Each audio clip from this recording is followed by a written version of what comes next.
Assalamualaikum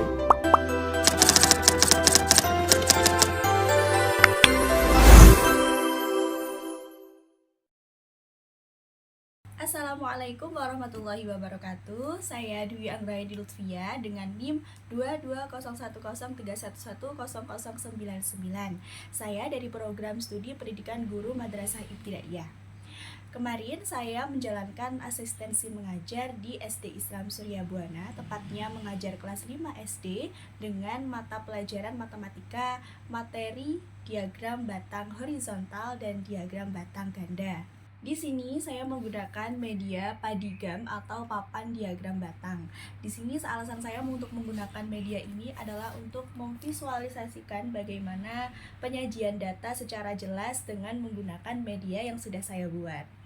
Dengan bantuan media ini, mereka dapat berpartisipasi aktif dalam proses pembelajaran. Mengapa demikian? Karena dalam pembelajaran ini saya menyajikan sebuah contoh konkret sesuai kehidupan sehari-hari dan juga sesuai lingkungan sekitar. Nah, kemudian mereka dapat mempraktekkan secara langsung bagaimana sih cara kerja menggunakan media pembelajaran diagram batang. Dengan sebuah contoh penyajian data dalam kehidupan sehari-hari kita atau di lingkungan sekitar, maka mereka akan lebih mudah untuk memahami materi yang sudah diajarkan. Ketika mereka sudah selesai mempraktekkan dengan menggunakan media papan diagram batang ini, kita juga dapat melatih keterampilan analisis data mereka.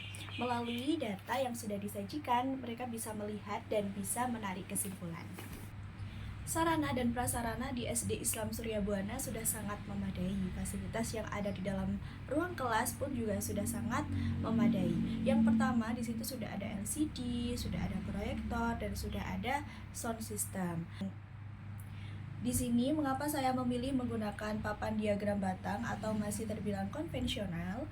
Karena yang pertama, papan diagram batang ini fleksibel ketika diajarkan atau ketika kita praktekkan di luar ruangan ataupun di dalam ruangan. Yang kedua, yaitu media ini lebih interaktif dan kolaboratif secara fisik.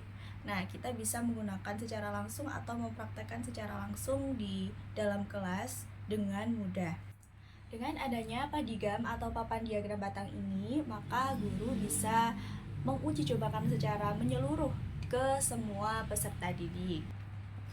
Nah, media ini juga bisa digunakan oleh peserta didik ketika dalam proses pembelajaran ataupun di luar proses pembelajaran, tentunya dengan pengawasan guru.